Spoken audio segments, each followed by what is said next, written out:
If we observe the general behavior of archaic man, we are struck by the following fact.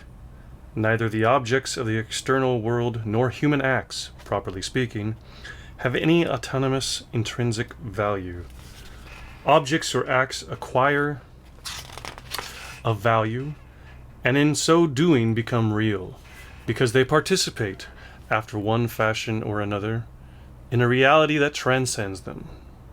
Among countless stones, one stone becomes sacred, and hence instantly becomes saturated with being, because it constitutes a hierophany, or possesses mana, or again because it commemorates a mythical act, and so on.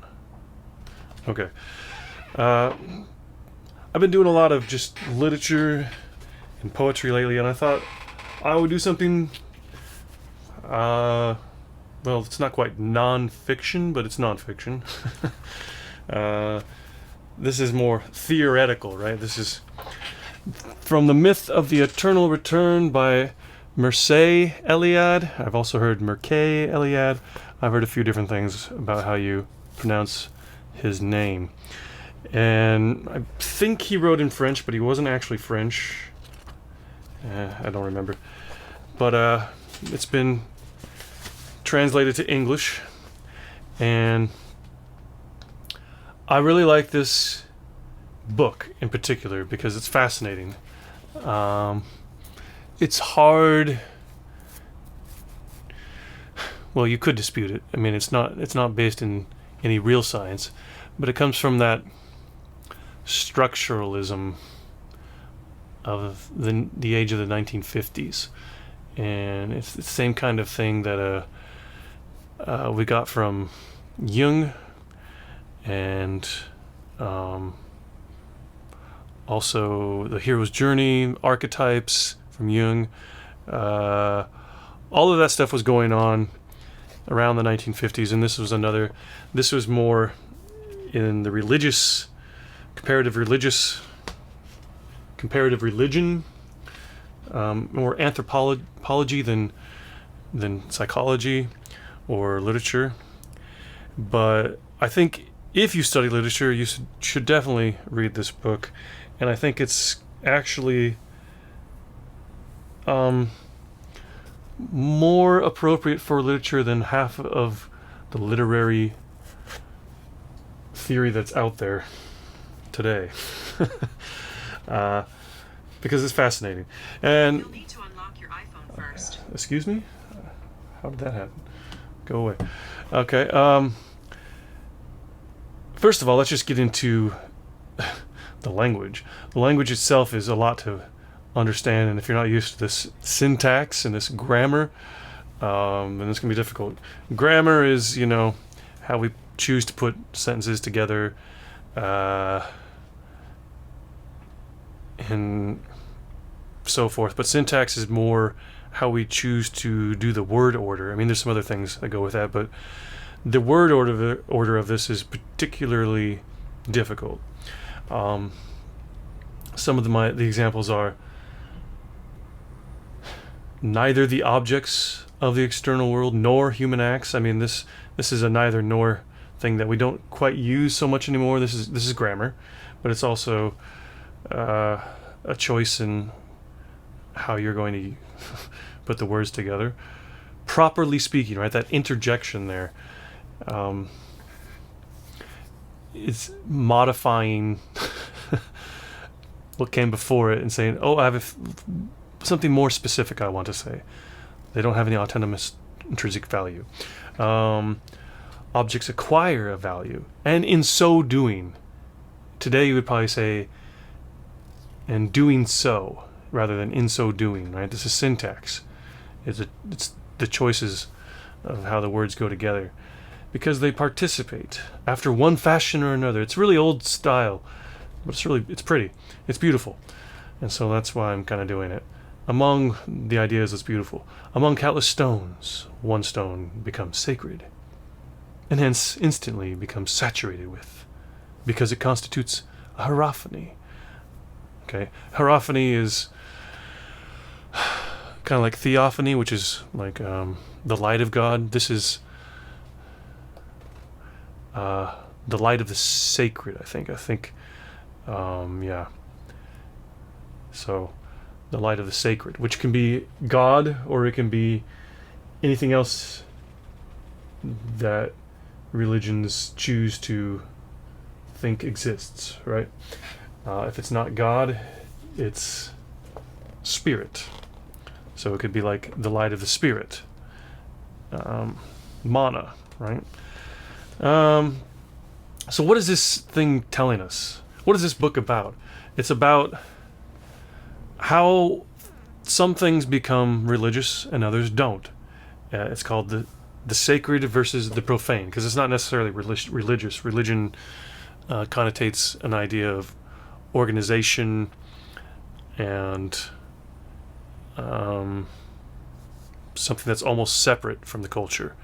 This does away with that separation and is more about, well, it's more about, as they say here, archaic man or prehistoric man even.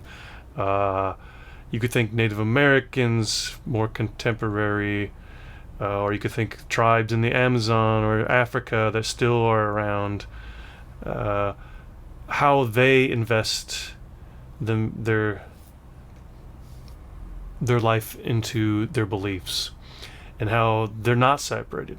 Their beliefs are the same thing as their culture, and that can kind of become separated in modern societies. Religion is different than secular. The sacred is separate from the profane. And while this is still going to be true in archaic societies, it's not necessarily the same thing.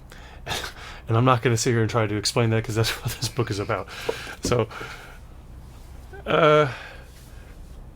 what it's saying here in this particular passage is, how does this book become a sacred text, right? It doesn't have any real value, necessarily. A culture, a people, a group, a tribe will give it value because it represents something to them. It becomes symbolic of something more. The words in this might become symbolic of what I choose to believe about the world, therefore it's sacred. Okay? And it's going to be treated differently. The sacred is treated differently than the profane. The profane doesn't necessarily mean like profanity, like bad. It means just general everyday objects that have no particular reason for me to be upset if they're gone. If I lose the holy book, that's a problem. If I lose a book that is just whatever, I can buy a new one, right? It's that type of idea.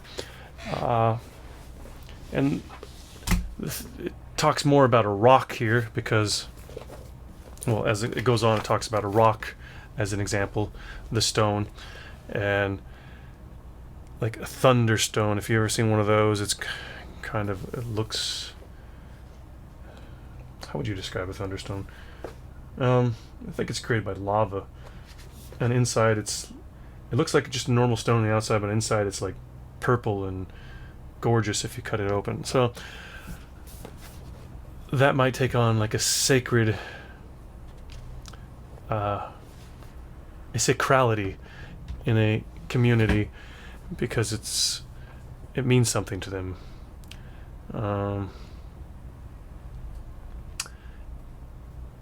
I mean, in anything can become sacred depending on the community and how their language and their culture decides to go about things. It's all arbitrary, according to the book. You can choose to believe that or not. But it's really getting into that, and without going further into the book and just saying, go read it for yourself, recommending it, that's what it's about. Just a little bit. I mean, there's far more that it gets into in this book, and Let's just read what it says on the back. Maybe that'll entice you to buy it. First published in English in 1954, this founding work of the history of religions, secured the North American reputation of the Romanian emigre scholar, so he's Romanian, Mircea Eliade, making reference to an astonishing number of cultures and drawing on scholarship published in no fewer than half a dozen European languages. The myth of the eternal return illuminates the religious beliefs and rituals of a wide variety of archaic religious cultures, while acknowledging that a return to their practices is impossible. Eliade compassionately insists on the value of understanding their views to enrich the contemporary imagination of what it is to be human. This book includes an introduction from Jonathan Z. Smith, blah, blah, blah. Okay. Another thing I might add to this is what separates, let's say, Western culture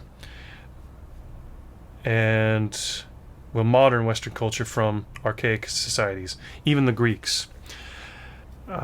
There's another book about time and history and anachronism, and how anachronism almost was not possible in some cultures for hundreds of years, because life and technology didn't change fast enough for an anachronism to be a thing. And so somewhere along the line, some people want to trace it back to the Jewish Bible, when they decided there's only one God. Some people go a little bit further in time to the Renaissance and about that time, and that's when we started thinking about history differently. We started to think about history as a linear event as opposed to a circular event, and that's essentially what archaic man and 99% of all cultures before modern society believed, that history was cyclical, just like the seasons. History was connected to the seasons. Myths are like an encyclopedia of everything, and the reason one story exists in a myth as opposed to another one is because the myth gives stories to the culture that provide foundations and metaphors for things that happen every day, every year, again and again in that culture, in that society. And if you believe in a linear history, which we do now, it's very regimented, we can divide it by the clock, then that is just really hard to connect to, because we're connected to the clock and thinking it's 1 minute, it's 2 minutes, it's 1 second, it's 3 seconds, and so on. We're regimented in that way, and so we've become divided from nature. Okay? And we've become divided from the circadian rhythm, and so we can't get back to it unless we decide to go live out in the woods and start a commune, which is definitely something that happens. We start a cult and start believing that everything is based on cyclical processes, and that if we are not attached to modern conveniences, electricity, running water, or plumbing, that is, that we can become invested in that kind of way of life again. And there's lots of literature about this in recent times. I mean, there's a lot of lunatics that have written manifestos about this in the last 40 or 50 years. I'm thinking of one in particular. But it's an interesting idea. And I mean, there are some cultures and religions that try to hang on to it, but they still live in modern society, so it's really hard. It's hard to keep that linearity